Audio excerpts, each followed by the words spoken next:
I'm going to start by reading an email from Elizabeth, who's just got in touch with us, and it's about stricter laws on misogyny, which we're going to discuss in just a second.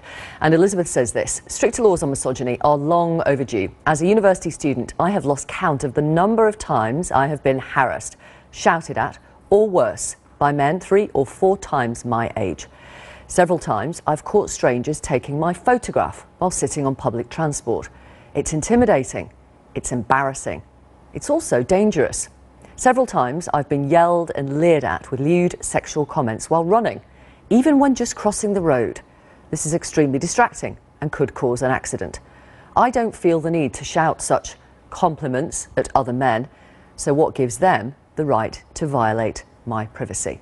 And it's what we're starting to talk about on the programme this morning, because in 2016, we brought you an exclusive report from Nottinghamshire as the police force there became the first in the country to begin recording misogyny, sexism or hatred towards women as a hate crime.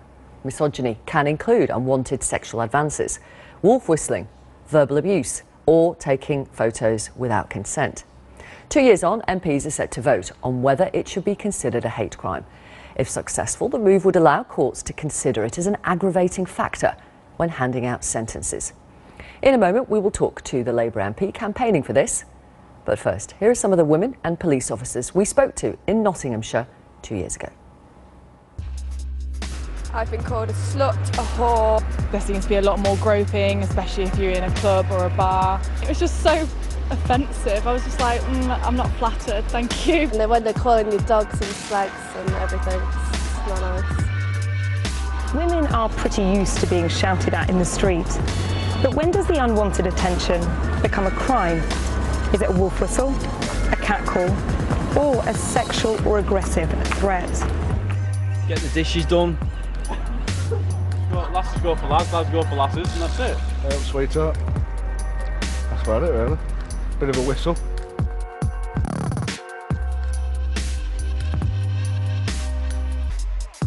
There have been a lot of headlines about this. The big one that people have drawn on is wolf whistling. Is a wolf whistle a hate crime? It wouldn't itself be classed as a hate crime. It would probably constitute as part of a potential hate incident.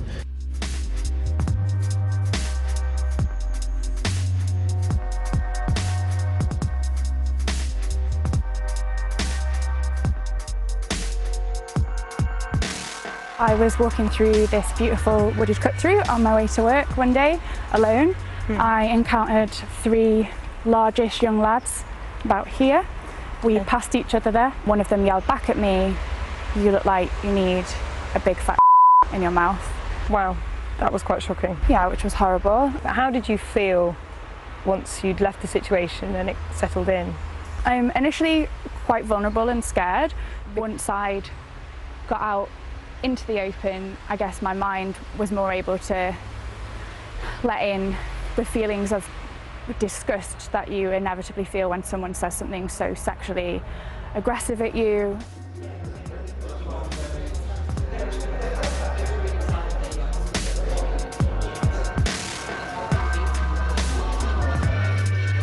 When I was using a disabled toilet and I tried to get out and I was blocked from getting out by someone that very aggressively and persistently was asking for sex, and he wouldn't actually let me leave. I was just walking on the pavement and a group of boys that must have been like 17, 18 that just blocked my path, asking for my number. He kept saying, "No, just give us our number and then you can go." I just wanted to go home, just wanted to be left alone. I would get a lot of comments going, "Oh baby, look at your legs." And then you also get the more extreme cases of stalking and being followed. You're not reporting these things. Why not? I previously didn't really think that anyone would take me seriously. Now that the changes have come into place in Nottingham, I feel much more confident to call the police. Let's talk now to Labour MP for Walthamstow, Stella Creasy, who's leading the campaign for a change in the law. Also with us, Fiona Vera Grace, who's a research fellow from the Durham Law School, and writer and journalist Sian Norris, who says she's endured, quote, 20 years of street harassment and making misogyny a hate crime could help end that. Thank you all of you for coming on the programme. Why, Stella Creasy, would it be useful to consider misogyny a hate crime? Well, right now there's a gap in how we treat various characteristics that we think should be protected in society. So if you are harassed in your workplace as a woman, actually there is protection for it, but not on our streets or indeed in our courts. And today what we're discussing in Parliament is what people are calling the upskirting bill. The fantastic campaigner Gina Beanie's done an amazing job getting that piece of legislation to Parliament.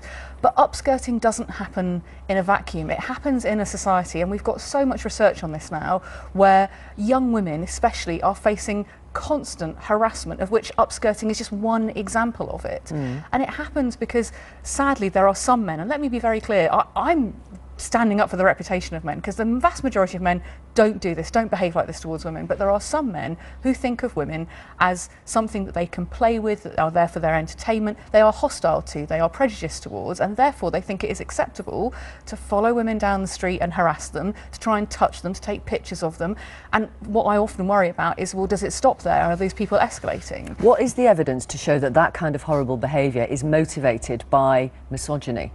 Well, this is what we're looking for in these amendments, is to be able to give the courts, where there is evidence, and what we've seen in Nottinghamshire is when you start recording that evidence, it changes the conversation about violence against women, about things like stalking, about harassment, to be able to take that into account. So, for example, if you had somebody who had created a website where they were encouraging people to take these pictures, taking them themselves, talking about women in a certain way, showing hostility, ill will, the law doesn't have a formal definition of hostility, but it does in the same way that it has in terms of someone's hostility towards someone who is religious background or their racial background. So at the moment we do say, where somebody shows a clear pattern of behaviour tackling people because of their religious background or their racial background, actually we should be able to take that into account. And presumably... what I'm looking forward to do is to treat these things equally. Right. Talking of equally, presumably you're also next going to campaign for misandry to be made a hate crime. Well, what I'm doing is saying right now the equalities legislation that we have in this country says that we want to protect, that we say that sex characteristics in particular are an issue. Actually, frankly, what I want is a review of the whole of hate crime, and that's why organisations like Refuge and Tell Mama, who work with the Muslim community, and Dimensions, who work with disabled people, and Stonewall are backing this as well, because I don't think our hate crime legislation works for us right now, and the Law Commission wants to do that, and that would include issues around sex and gender. Right, including hatred and prejudice towards men. Well, I think they would have to look at that, but what we're very clear on from the evidence from Nottinghamshire is when we recognise that there are a small group of men out there who have a hostility towards women, and that is leading to, the figures are horrific when you think about it, 2/3 of women having to change their behaviour because of that hatred and harassment from men. This is 2018. It shouldn't be for young women to have to live their lives in fear. It should be for these people to be stopped and to make sure that we have equality and freedom for everyone. Okay. Let me bring in Sian, if I may, Sian Norris, who has written about enduring, quote, 20 years of street harassment. Well, first of all, why don't you explain to our audience the kind of things that you've experienced over the last 2 decades? Well, I think like most women, street harassment began when I was a teenager. So I was 14 years old, I was standing at the bus stop, and then men would sort of beep their horns at me, they'd shout things from their cars. And bearing in mind, you know, you're 14 years old, you're on your way home from school, you're wearing school uniform. So that's kind of what I meant when I said that this has been going on for 2 decades. It's been going on since I was a child. Since then, you know, like many women, I've had various experiences of harassment. I've had men shout obscene things at me. I've had men chant horrible words at me until I burst into tears. I've been chased through public spaces. You know, I've been on trains, I've been on buses, I've been in clubs. And I think when I talk about street harassment, I talk about the main kind of most frightening issues: being chased, having obscene remarks made at me, having men talk about what they want to do to me sexually as I walk past. But, you know, there's also the day-to-day, the kind of smaller incidents that, you know, you sort of take in your stride almost, the things that we've begun to accept as normal as part of being a woman in public space, and what my friend calls woman tax. You know, you just get on with it and kind of shut those remarks out. Sorry to interrupt, Sian, but no one would doubt how utterly grim that must have been to experience the kind of things that you have just described. But there is already legislation to protect somebody like yourself and other women from that kind of behaviour. Why do you think that misogyny should be regarded as a hate crime? I think there's two really important reasons why we should regard misogyny as a hate crime. The first is that it gives women a language to talk about what has happened to them, and it gives us a reason to say that we are not going to put up with it anymore. You know, my experiences are not rare, they're incredibly common. Most women will have experienced street harassment, they will have experienced these kind of comments, and yet we just put up with it. We've accepted it as normal, we accept it as part of being a woman in public space. But if we name it, if we give it a name as misogyny, and if we give it a name as a hate crime, then that allows us to tackle it. It gives us something that we can focus on and say needs to change. Okay, let me bring in Fiona. We're getting so many messages about this. I will read some in just a minute. Fiona Vera-Grays, who is a research fellow at the Durham Law School. Does this sound like a sensible idea? It does a lot. Both, it really resonates with me what Sian just said as well, and what Stella said about women having to change their behaviour. I've just published a book which is exactly on this, called The Right Amount of Panic: How Women Trade Freedom for Safety, and it shows that how women have to daily stop doing things that maybe they want to do in order to try and make themselves feel safer. So we're absolutely on the same page in terms of the impact and the effect and the range and extent of street harassment. Okay. Where around misogyny as a hate crime, I find it a little bit more challenging, I guess, is that sometimes there's a lot of information and misinformation circulating about this. Even today, I mean, what's being debated in Parliament is an amendment that Stella's done, you know, really well, but it's specific to the upskirting offence. So it is not about introducing misogyny as a hate crime more broadly. You're still not, MPs are not debating whether or not women are going to be able to record things as a hate crime if they happen in public space, and they're not a form of upskirting, for example. Right. But sorry, just to bring Stella Creasy back in. So Fiona is absolutely right. I'm constrained by the legislation in front of us. My point is that upskirting is a classic example of a misogynistic or a crime that can be motivated by misogyny. I've actually been very clear with the ministers. If they will commit to a law commission review of all hate crime and include misogyny in that, and commit to dealing with any legislation that is required coming out of that, I will withdraw these amendments, because you're right, Fiona, this is not a perfect vehicle. The point is often we don't get opportunities to make progress, and I believe, listening to women, and it is mainly women who are experiencing this, the time is not to say it's not perfect, so let's not do anything. Okay. The time is to say let's get on and do something. Let me read some messages. Rami Rascal says, what about men who are wolf whistled at, groped and grabbed, and they face unwanted sexual advances from women? It's totally sexist to just target men. At Stella Creasy, women can behave just as badly as men. I'd love to see the data, and I'd also love to know whether Rami Rascal is his real name. Look, nobody's saying that women are perfect, but this is a classic example of what happens in these debates. We know disproportionately it's women who are experiencing this. We do. And we also know the vast majority of men don't do it. I've yet to meet a couple who says, I met him when he followed me down the street with his car saying, get in. You know, that's not how real, decent, upstanding, dignified people treat each other. Let me read you this text, and it's somebody who doesn't leave their name because they work in Parliament. I work in Parliament in a non-political role, and I don't know if I have confidence in what MPs say about tackling misogyny because of the culture that exists there. Unwanted touching and contact have been experienced by myself and other women there, not just from MPs but from their staff. Ask any woman who dares to go into the sports bar on the parliamentary estate. Women being treated as anything but equal seems to be a common feature, and I've had men square up to me and call me stupid just because I've dared to question them as part of my job. This kind of misogyny is so ingrained in Parliament and society at large, to the extent that I'm worried even legislation wouldn't change a thing, despite the efforts of brilliant MPs like yourself.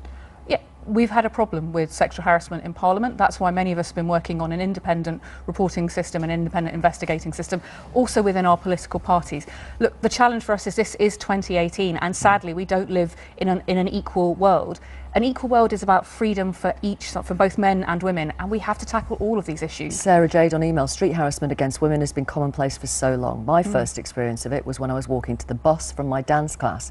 An older man shouted at me from across the street and said something about my legs. He would have known how old I was. I instinctively put my head down and walked on.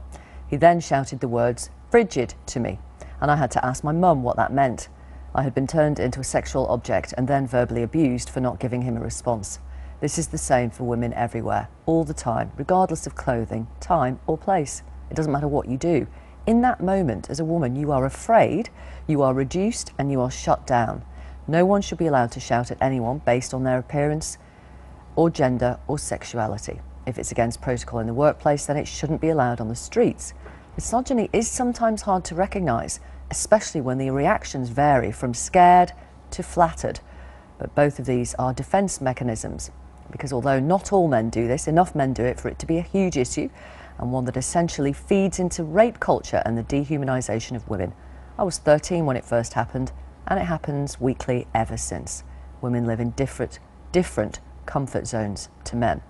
If your amendment goes the way you want it to, that's the sort of first step to making it a hate crime. It wouldn't stop this kind of behaviour though, would it? Well, what we've seen from Nottingham is it's led to a change. Sadly, I have many women in my local community who have tried to report instances to the police and often get told. I had an incident just the other day of a woman who'd been followed down the street by a man in his car, trying to get her to get in the car, wouldn't leave her alone, then told her it was just a prank, it was just him being funny. And the police said because he'd said he was being funny, it wasn't an offence. It wasn't funny to her, and I worry about a man who thinks that's okay. What's the next step? But there's already legislation to protect women from stuff like that. What's happening is that when legislation, harassment legislation. Exactly, except that unless you are recording these patterns, you can't pick up what's happening, and unless it's an offence, the police aren't recording. Now, actually, what we know from Nottinghamshire, from other forces around the country, is that where they are starting to record this, it is leading to a change in what they're doing. Okay. They need Parliament to act. That's what this is about today. The police would like to look into this. The Law Commission would like to look into this. I hope ministers can see this is an incredibly reasonable request to have that review and to include misogyny in it. But if they don't support that today, and we have to have this vote today, then they're sending a very clear message. They think it's acceptable that half of women in this country have to change their behaviour, have to live their lives in fear, because a small minority of men in this country, they don't think it's important enough to tackle them. Thank you, Stella Creasy, Labour MP for Walthamstow. Thank you, Fiona Vera-Grace, Research Fellow at Durham Law School. And thank you very much, Sean Norris, writer and journalist. And your views welcome. If you have experienced street harassment, if you have a view on whether misogyny should be regarded as a hate crime, let me know your views.